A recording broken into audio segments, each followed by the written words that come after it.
It is wrong to से आप भक्ति मार्ग में हैं या ज्ञान मार्ग में हैं, वैसा कोई मार्ग नहीं है। जो सचमुच के साधक है उनके लिए भक्ति मार्ग, ज्ञान मार्ग, कर्म मार्ग बोल के कुछ नहीं है, तीनों मिलके ही होता है। कोई जब सचमुच के साधक बनते हैं तो भक्ति के बिना वो ज्ञान मौखिक ज्ञान है, वो सचमुच के ज्ञान नहीं है। ज्ञान के बिना भक्ति मोहकारी है, वो उससे सही भक्ति नहीं बनेगी। To have the proper Shuddha Bhakti, it cannot happen without knowledge. May not be the full knowledge of it, but knowledge is necessary to have Bhakti. And in 18th chapter of Bhagavad Gita, you will find that the Bhakti and Jnana are just tossed this way, that Bhakti leads to Jnana, Jnana leads to Bhakti. Like that he has represented there. Because ultimately what we call Shuddha Bhakti, and we call Shuddha Jnana. Bhakti is trilling, so we say Shuddha Bhakti, and Jnana is pulling, so we say Shuddha Jnana. Ultimately this Shuddha Bhakti and Shuddha Jnana both are same, identical. And karma, just if you act, it will not lead you to this goal.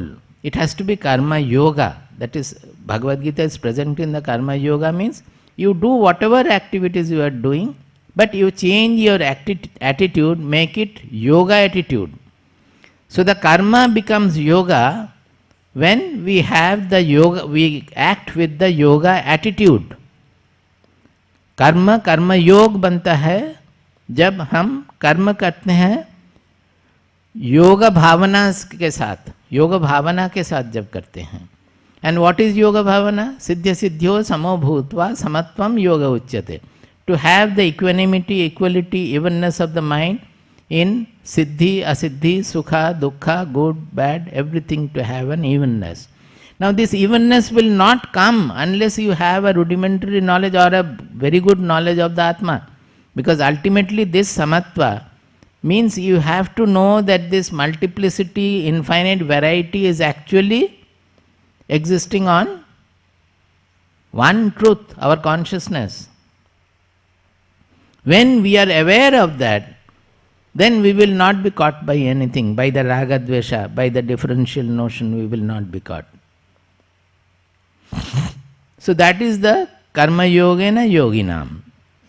That those who would like to pursue this karma yoga, for them we have to practice this samatva yoga, and that has to be taken to the ultimate level of atmaupamyena sarvatra samam pashyati yo Arjuna sukham va yadi va dukkham sayogi paramo mata.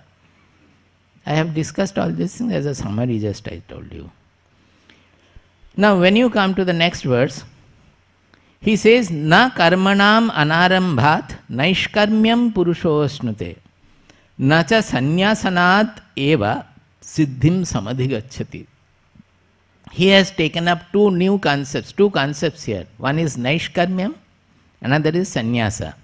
Now both these concepts are very attractive in Upanishadic Vidya because they are the ultimate level.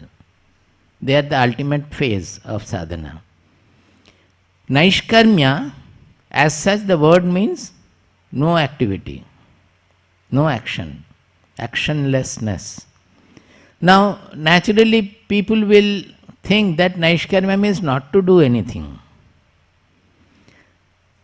Now, not to do anything is physically almost impossible. That means you have to be always in a samadhi. Even to live the life also, there will be some activity going on in you.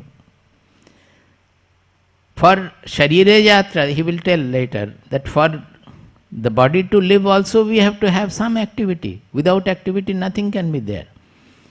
So, Naishkarmya is misunderstood as leaving all karma. So, we have to understand what is this real Naishkarmya first. And he says that, na karmanam anarambhat naishkarmyam purushosnute.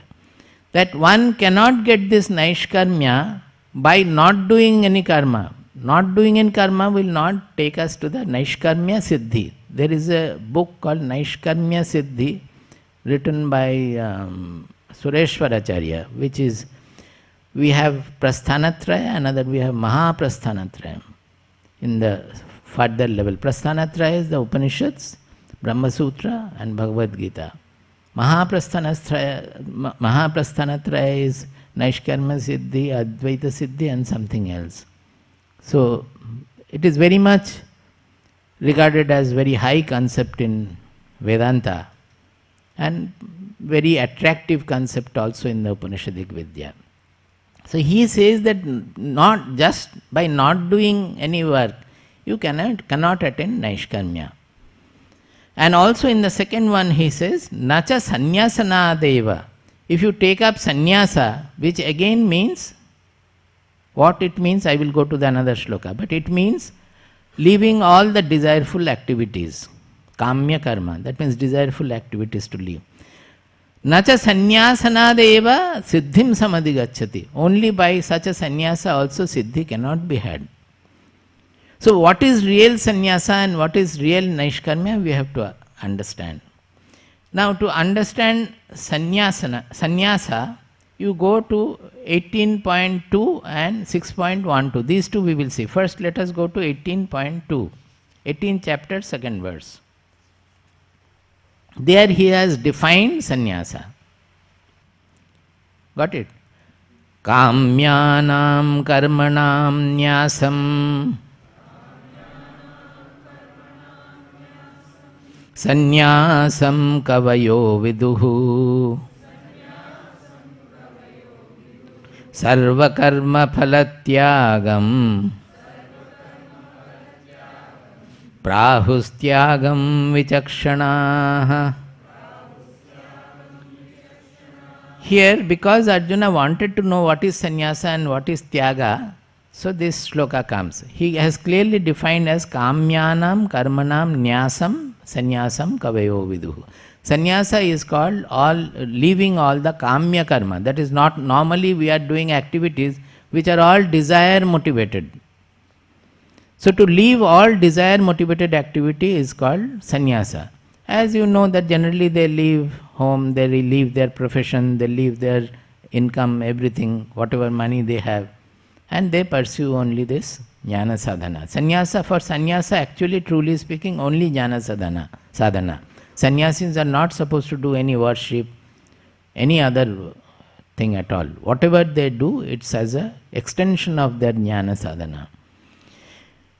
So, sannyasa means leaving all desire motivated activities, he said. Now, here he says that nacha sannyasanat eva siddhim samadhigacchati. If you leave the desire motivated activities, that will not lead you to siddhi.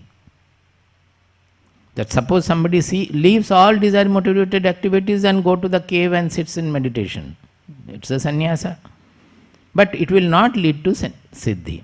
Sannyasa is an internal attainment. Here both in Bhagavad Gita, both Naishkarmya and sannyasa are representing internal state. Naishkarmya is the knowledge by which we come to know that I am neither a doer nor an enjoyer. That is getting rid of the doership and enjoyership. In Sanskrit it is called kartritva, bhoktritva. Bhoktritva means enjoyership, kartritva means doership. When the doership and the enjoyership goes, then you don't have any karma at all, although you may be more active than others. Our Swamiji does work 10 times the other people. You might be tremendously active. What did Vivekananda do? What did Shankaracharya do in his 42 years or so? Shankaracharya traveled all over India, and how many places he has set up, how many scriptures he has written. Even writing a scripture, is it not a work? Everything is work. So this is an internal attainment where anything you do, you will not feel that I have done anything. That is, there won't be any past for him that I did something great and you feel egoistic about that, I have done something great. There won't be any future also, I have to do this, I have to do that.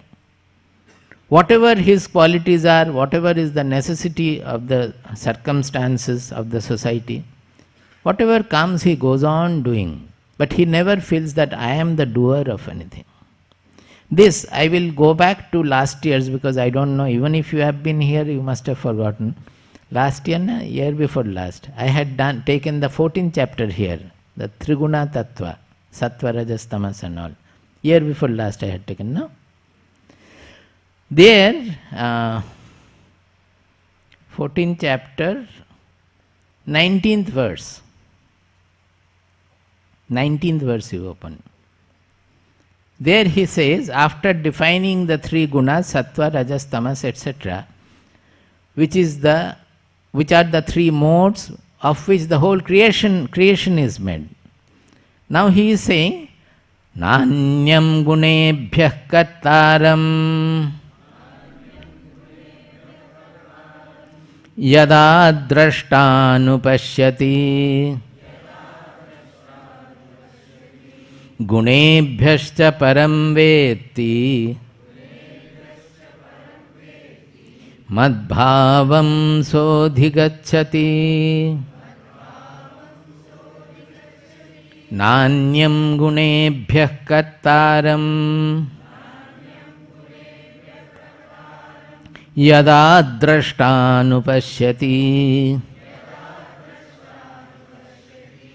गुणेभ्यश्च परं वेत्ति मद्भावं सोऽधिगच्छति. See, this is great because of the last half of the sentence. What is he saying? Madbhavam saha adhigacchati. That is, one who sees it, for whom this is the state, one who has done this, for him, he attains my bhava. Krishna says, Mad bhavam saha adhigacchati. Means he becomes like me. He attains my bhava means he becomes like me. Krishna is saying. Now what is Krishna? Everywhere he has used that me, my, etc. in the sense of the real identity, the Atma, which is not divided by the body-mind complex. When we know who am I really, that is one, even transcending one also. That Atma cannot be fragmented at all. The Atma is the consciousness in which the whole world is appearing to be. Atma is the consciousness in which whole world is appearing to be. What does it mean? Whole world, does it not contain your body, mind, personality also?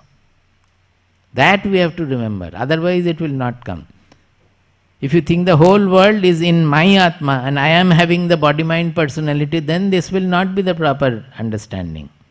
The whole world which contains in it as a small speck my body, mind, personality also is appearing in me. So my body, mind, personality becomes a speck in the world which is appearing in the Atma. So can I call that the Atma is in me or I am in the Atma? Which is a more correct statement? I am in the Atma is a more correct statement. I means the body, mind, personality is in the Atma. But that I have to associate with that real I in which the whole world including this body, mind, personality is also appearing. It's all made of consciousness alone. I have made a very good PowerPoint demonstration for it. But there I have used the Mickey Mouse as the person. That created all the problem. Because Mickey Mouse is a patentized character. Without asking permission from the Disneyland, we are not supposed to use him. So this was created in USA. When I was in USA, I created this for explaining it in a... I had gone to a university to speak, so I thought that we will speak something very philosophical. So for that I had created it. But we had to ask then, when we came to know that Mickey is a, what do you call it, patented character. So we asked, we had written to the Disneyland, looking into the internet, they said that you can get the permission within 3 months or so, something like that. But so far they have not given any permission. So I have to ask again Padmakar to, I have told him again to chase it and get the permission. Poor Mickey is lying concealed in my laptop. That first picture is Mickey is seeing the castle. Then the next picture is telling the truth. Is Mickey seeing the castle? That is the outside Mickey. Is he seeing that? Or what Mickey is perceiving is the castle inside his mind. Unless you appear in my mind, I will not know you, which is happening during sleep. If you show something in front of the eyes, we will not know. So until any object appears in my mind, I will not know. In my consciousness, till then I will not know. Agree? Only so the external world is appearing in my consciousness. Also thoughts, emotions, unless they appear in my consciousness, we will not know. So both the external world and the internal world of thoughts, emotions, virtues, whatever, they are all appearing in my mind, in my consciousness. There we were segregating, some we are calling external, some we are calling internal. अच्छे से सोचिए, हम जब देख रहे हैं कुछ, बाहर का कुछ जो देख रहे हैं, बाहर में जो है वो हमें समझ में नहीं आएगा जब तक ना वो हमारे मन में वो पिक्चर होता है, तब तक समझ में नहीं आएगा. तो मन में कुछ पिक्चर जो बाहर का देख रहे हैं वो हम सोचते हैं बाहर, और मन में ही जो चिंताएं, वृत्तियां, भाव उत्पन्न होते हैं वो सोचते हैं इंटरनल है. Truly speaking, everything is internal only. There is further fallacy also. What we are seeing beyond the eyes, are they not only nerve pulses, the electrical pulses flowing through the nerve? Is there any picture beyond the retina? It's all electrical pulses going. Even when we are touching also, these are all electrical pulses going through the nerves. In the brain, some cortices where the excitation is taking place, according to that we are having an idea of vision, sound, touch, everything. And what is the vision, what is the sound, everything. Everything is literally constituted in the mind. Because just before that, outside and inside, it is all electrical pulses. There is no color, nothing at all. It's all created there. Now, what I was saying is that this is explained in our Shastras very well. I will use the Shastric terms. I am often, अगर हिंदी नहीं बोलते हैं तो यहाँ बहुत लोग समझते नहीं, तो हिंदी बोलने का कोशिश करते हैं. अगर संस्कृत या हिंदी बोलते हैं तो ये लोग समझते नहीं, ये मलेशियन है. तो मुश्किल है हमारे लिए. We call, there are three kinds of akasha. Akasha means space. One is called Bahyakasha. Bahyakasha means whatever we are seeing to be the external sphere, space. Then we call Chittakasha. Chittakasha, Chitta means mind. Chittakasha means the space of the mind. ठीक है? Now, is not Bahyakasha really a part of the Chittakasha is my statement here. So, the Bahyakasha is getting telescoped in the Chittakasha. Because that is part of the Chitta. Now, there is another Akasha called Chidakasha. Chit Akasha or Chidakasha, which is the consciousness. This Chitta, whatever is appearing in the mind, and as the external universe as well as the internal universe, that is only in my mind, which mind is limited by the body-mind personality. But I, this body-mind personality being part of the whole universe, it is all appearing in the Chidakasha, the Chit, the consciousness, which is not fragmented by the body-mind personality. The whole universe with the body-mind personality is appearing in the Chidakasha. So actually Chittakasha is actually a part of the Chidakasha. All the Chittakashas of you and me and anywhere, all those Chittakashas are part of the Chidakasha. The Chidakasha is the ultimate Akasha. Why did I say that? Huh? Now, that is Mickey Mouse. I am demonstrating this only through Mickey Mouse. I have shown that in the second picture, the thought of the Mickey Mouse in the comic books as you show like this. So there, second picture, actually the castle is in Mickey's mind. In the next one I am showing, all are in the mind where Mickey is seeing the castle, and in Mickey's mind the castle is appearing. All are in that mind, in the Chittakasha.